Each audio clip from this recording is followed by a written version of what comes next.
Class 4, Chapter 13, Perimeter area. Now we have to continue discuss about perimeter of a square. What is the perimeter of a square?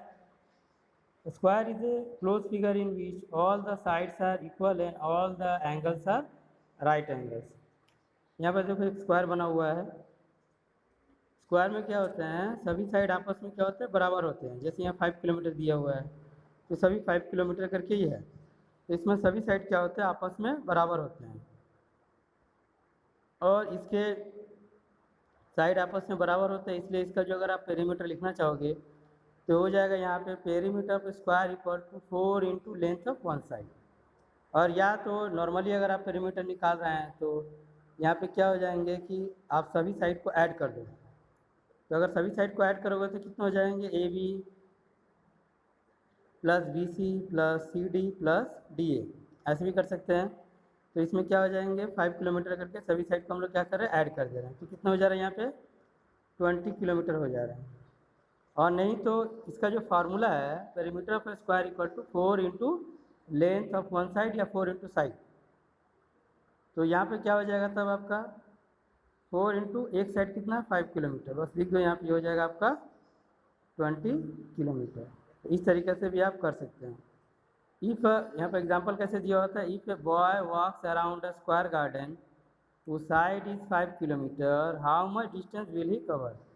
बोल रहा है एक लड़का जो है वो स्क्वायर गार्डन के चारों तरफ मूव कर रहा है और स्क्वायर गार्डन का हर साइड जो है 5 किलोमीटर करके दिया हुआ है, तो वो कितनी दूरी तय करेगा।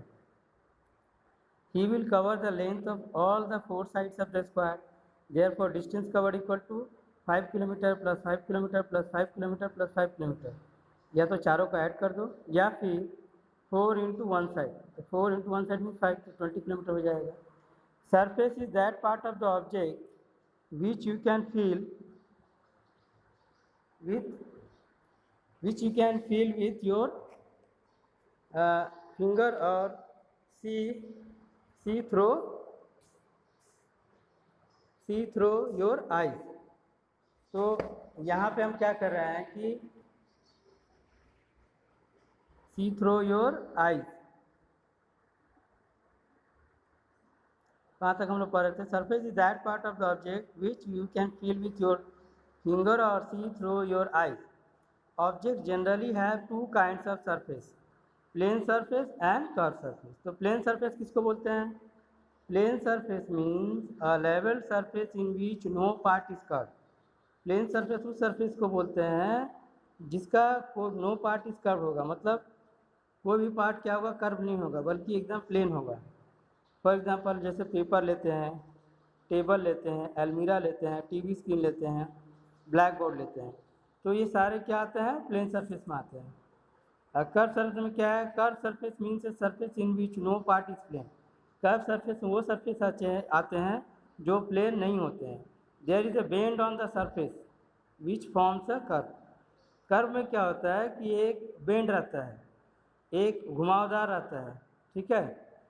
फॉर एग्जांपल बॉल है, ग्लोब है, बल्ब है, एग है, तो ये सब सारे क्या है, ये राउंड शेप जैसे बॉल आप ले रहे हो तो ये गोलाकार है, ग्लोब ले रहे हैं वो भी गोल है, बल्ब ले रहे हैं तो उसका भी लगभग ऐसे गोल गोल जैसा रहता है। उसी तरीके से अगर मान लो आप अंडा ले रहे हो तो वो भी लगभग गोलाकार है। तो इस तरह के शेप को हम बोलते हैं कर्व सरफेस, ठीक है। अब आते हैं rectilinear figure. All figures bounded by the straight line segment are called the rectilinear figure.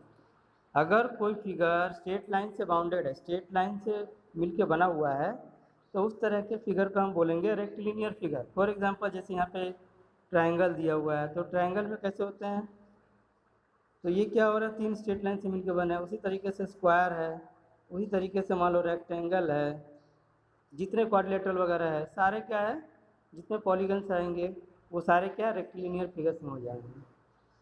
अब हम बात करते हैं perimeter of the rectilinear figure. Rectilinear figure जो होता है उसका पेरीमीटर क्या होता है, perimeter of any rectilinear figure is the sum of the measures of all the sides. जो कोई भी रेक्टिलिनियर फिगर रहेगा उसका अगर पेरीमीटर निकालने के लिए दिया जाएगा आपको, तो बस आपको क्या करना है, उसके जितने साइड है उन सब साइड को जोड़ देना है। उन सब साइड का जो लेंथ होगा उनको अगर हम सम करेंगे तो वो सम जो आएगा वो क्या बन जाएगा, उसका पेरीमीटर बन जाएगा। ठीक है।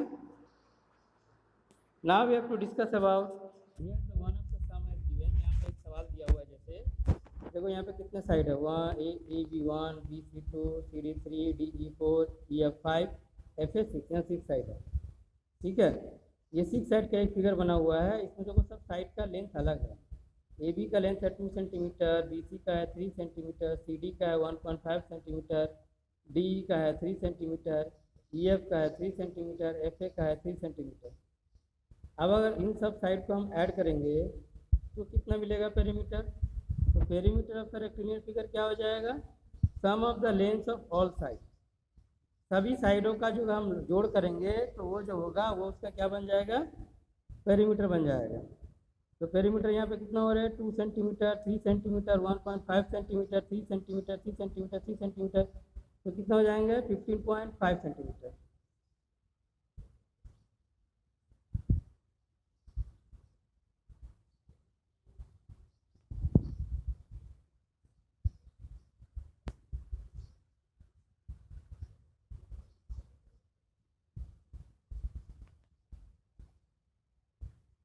अब यहाँ पे पेरीमीटर सब कितना हो जा रहा है, सबको ऐड करेंगे, है ना।